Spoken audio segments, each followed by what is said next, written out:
ہارون رشید کے زمانے میں بہلول نامی ایک بزرگ گزرے ہیں۔ وہ مجذوب اور صاحب حال تھے۔ ہارون رشید ان کا بڑا احترام کرتا تھا۔ ہارون رشید کی بیوی زبیدہ خاتون بھی ایک نیک اور پارسا عورت تھی۔ اس نے اپنے محل میں 1000 ایسی خادمائیں رکھی ہوئی تھیں جو قرآن کی حافظہ اور قاریہ تھیں۔ چنانچہ اس کے محل سے 24 گھنٹے ان بچیوں کے قرآن پڑھنے کی آواز آ رہی ہوتی تھی۔ اس کا محل قرآن کا گلشن محسوس ہوتا تھا۔ ایک دن ہارون رشید اپنی بیوی کے ساتھ دریا کے کنارے ٹہل رہا تھا کہ ایک جگہ بہلول دانا کو بیٹھے دیکھا۔ اس نے کہا، السلام علیکم۔ بہلول دانا نے جواب میں کہا، وعلیکم السلام۔ ہارون رشید نے کہا، بہلول کیا کر رہے ہو؟ انہوں نے کہا کہ میں ریت کے گھر بنا رہا ہوں۔ پوچھا، کس کے لیے بنا رہے ہو؟ بہلول نے جواب دیا کہ جو آدمی اس کو خریدے گا میں اس کے لیے دعا کروں گا کہ اللہ رب العزت اس کے بدلے اس کو جنت میں گھر عطا فرما دے۔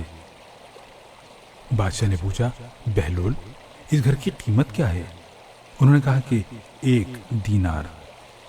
ہارون رشید نے سمجھا کہ یہ ایک دیوانے کی بڑھ ہے، لہذا وہ آگے چلا گیا۔ اس کے پیچھے زبیدہ خاتون آئیں۔ انہوں نے بہلول کو سلام کیا، پھر پوچھا، بہلول کیا کر رہے ہو؟ انہوں نے کہا کہ میں ریت کے گھر بنا رہا ہوں۔ اس نے پوچھا، کس کے لیے گھر بنا رہے ہو؟ بہلول نے کہا کہ جو آدمی اس گھر کو خریدے گا میں اس کے لیے دعا کروں گا کہ یا اللہ اس کے بدلے اس کو جنت میں گھر عطا فرما دے۔ اس نے پوچھا، بہلول اس گھر کی قیمت کیا ہے؟ بہلول نے کہا، 1 دینار۔ زبیدہ خاتون نے 1 دینار نکال کر اس کو دے دیا اور کہا کہ میرے لیے دعا کر دینا۔ وہ دعا کروا کر چلی گئی۔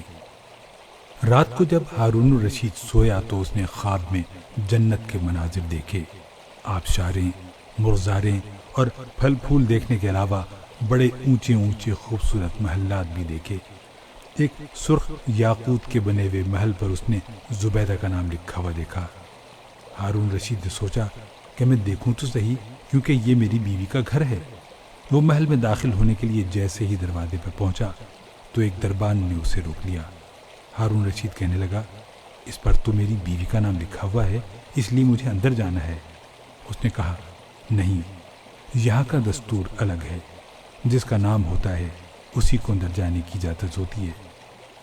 جس کا نام ہوتا ہے اسی کو اندر جانے کی اجازت ہوتی ہے، کسی اور کو اجازت نہیں ہوتی، لہذا آپ کو داخل ہونے کی اجازت نہیں ہے۔ جب دربان نے ہارون رشید کو پیچھے ہٹایا تو اس کی آنکھ کھل گئی۔ اسے بیدار ہونے پر فوراً خیال آیا کہ مجھے تو لگتا ہے کہ بہلول کی دعا زبیدہ کے حق میں اللہ رب العزت کے حق قبول ہو گئی۔ پھر اسے اپنے آپ پر افسوس ہوا کہ میں بھی اپنے لیے گھر خرید لیتا تو کتنا اچھا ہوتا۔ وہ ساری رات افسوس میں کروٹیں بدلتا رہا۔ صبح ہوئی تو اس نے دل میں سوچا کہ آج پھر میں ضرور دریا کے کنارے جاؤں گا۔ اگر آج مجھے بہلول ملے تو میں بھی ایک مکان ضرور خریدوں گا۔ چنانچہ وہ شام کو پھر بیوی کو لے کر چل پڑا۔ وہ بہلول کو تلاش کرتے ہوئے ادھر ادھر دیکھ رہا تھا۔ اس نے دیکھا کہ ایک جگہ بہلول بیٹھا اسی طرح کا مکان بنا رہا تھا۔ اس نے کہا، السلام علیکم۔ بہلول نے جواب میں کہا، وعلیکم السلام۔ ہارون رشید نے پوچھا، کیا کر رہے ہو؟ بہلول نے کہا، میں گھر بنا رہا ہوں۔ اس نے پوچھا، کس لیے؟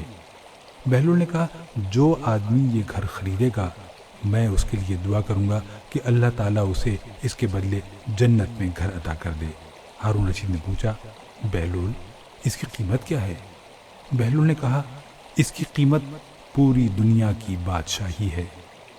ہارون رشید نے کہا، اتنی قیمت تو میں دے نہیں سکتا، کل تو 1 دینار کے بدلے دے رہے تھے اور آج پوری دنیا کی بادشاہی مانگتے ہو۔ بہلول نے کہا، بادشاہ سلامت، کل بن دیکھے معاملہ تھا اور آج دیکھا ہوا معاملہ ہے۔ کل بن دیکھے سودا تھا اس لیے سستا مل رہا تھا، اور آج چونکہ دیکھ کے آئے ہو اس لیے اب اس کی قیمت زیادہ دینا پڑے گی۔